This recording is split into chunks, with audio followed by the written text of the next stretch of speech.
Hello friends, રમૂસ kitchen and blog પર તમારું સ્વાગત છે. મિત્રો, બેસનના કે બ્રેડના પકોડા તો તમે ટેસ્ટ કર્યા હશે, પણ શું ક્યારેય પૌવાના પકોડા ખાધા છે? ખૂબ જ ક્રિસ્પી અને ટેસ્ટી બને છે.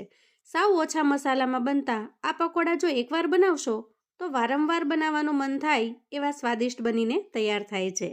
તો ચાલો ઝડપથી બનાવવાનું શરૂ કરીએ. તો અહીંયા પૌવાના પકોડા બનાવવા માટે મેં 1 વાટકી જેટલા પૌવા લીધા છે. એકદમ ચોખ્ખા કરી અને આપણે લીધા છે. આ પૌવા જે આપણે રેગ્યુલર બટેકા પૌવા બનાવવા માટે વાપરીએ એ જ પૌવા લીધા છે. અહીંયા તમે નાયલોન પૌવા પણ લઈ શકો છો, કોઈ પણ પૌવા ચાલે. આજના મેજરમેન્ટ પ્રમાણે હું 2 જણ માટેનો નાસ્તો બનાવી રહી છું. તમારે જો વધારે કે ઓછો બનાવવાનો હોય તો એ રીતે વસ્તુઓ લેવાની થશે. હવે આપણે એક મિક્સર જાર લઈશું અને તૈયાર કરીને રાખેલા પૌવાને આપણે જારમાં એડ કરી દઈએ. ઢાંકણ ઢાંકી પૌવાને પાવડર ફોર્મમાં પીસી લઈએ.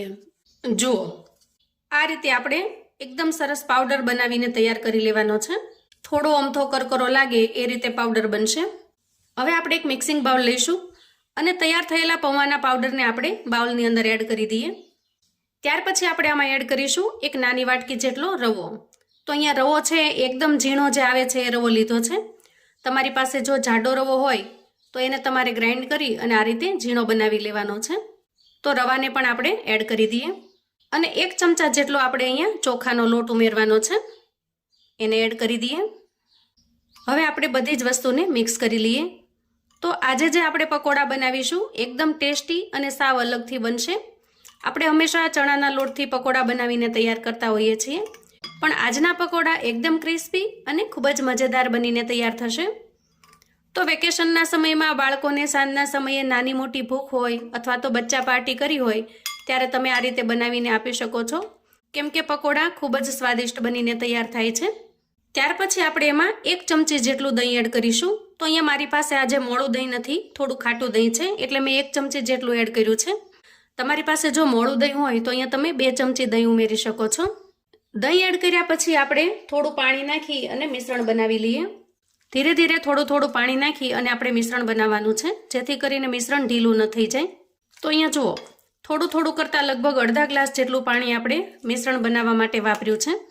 અને અહીંયા તમે જોઈ શકો છો બેટરની કન્સિસ્ટન્સી આપણે આ રીતની રાખવાની છે, બહુ જાડી પણ નહીં અને સાવ પતલી પણ નહીં. આ રીતે બેટર બનીને તૈયાર થઈ જાય એટલે આપણે એને 5 મિનિટ માટે ઢાંકીને રહેવા દઈએ, જેથી કરીને આપણે એના અંદર જે રવો ઉમેર્યો છે એ સારી રીતે ફૂલી જશે. અને ત્યાં સુધીમાં આપણે આજના નાસ્તા માટેની એકદમ ટેસ્ટી એવી ચટણી બનાવીને તૈયાર કરી લઈએ. તો આજે આપણે ચટણીની જગ્યાએ એકદમ સરસ મજાનું દહીંનું ડીપ બનાવીશું. તો ડીપ બનાવવા માટે અહીંયા બાઉલમાં હું 3 ચમચા જેટલું દહીં લઈ લઉં છું.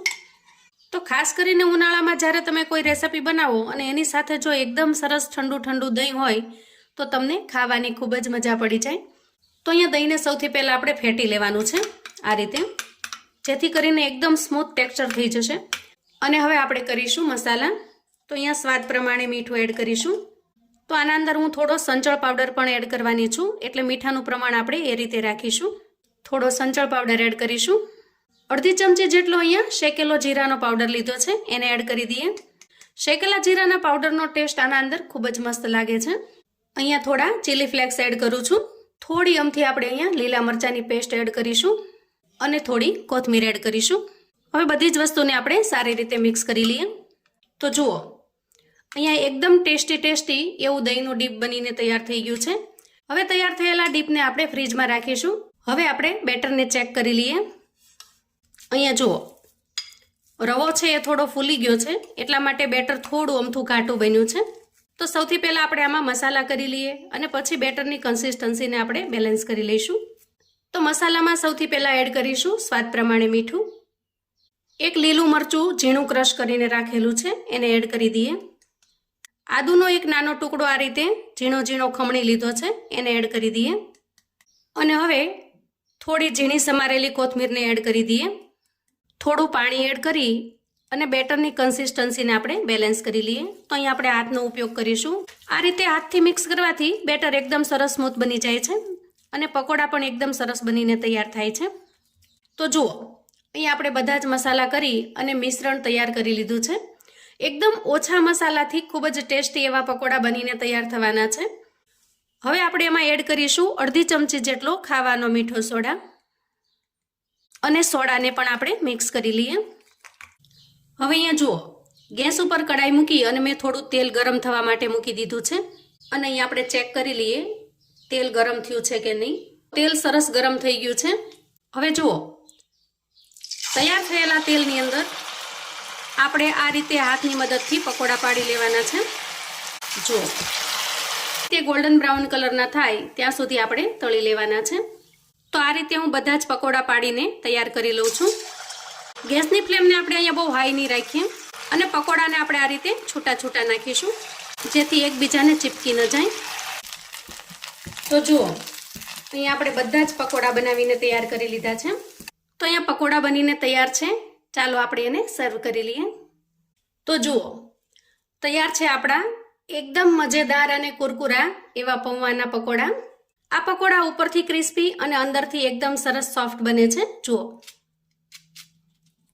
ઉપરથી એકદમ સરસ ક્રિસ્પી બને છે અને અંદરથી એકદમ સરસ સોફ્ટ જાળીદાર બને છે. તો રેગ્યુલરમાં તો આપણે ભજીયા પકોડા ઘણું બધું ખાતા હોઈએ છીએ, પણ આ રીતે એકદમ અલગ અને યુનિક તમે ક્યારેય નહીં બનાવ્યા હોય. મારા કહેવાથી તમે એક વખત ચોક્કસથી ટ્રાય કરજો. આ પકોડાની રેસિપી તમને ખૂબ જ પસંદ આવશે. તો મિત્રો, સવારનો નાસ્તો હોય કે સાંજે નાની મોટી ભૂખમાં તમે આ રીતે ફટાફટથી બનાવીને તૈયાર કરી શકો છો.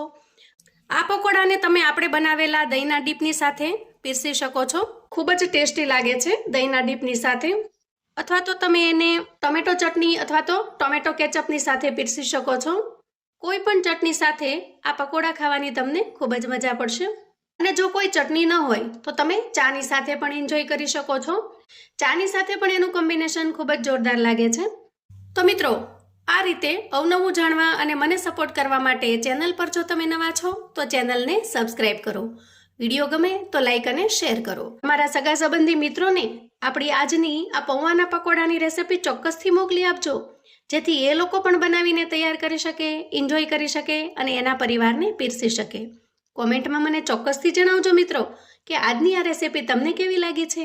તો ફરી મળીએ નવી રેસિપી સાથે. ત્યાં સુધી આવજો મિત્રો.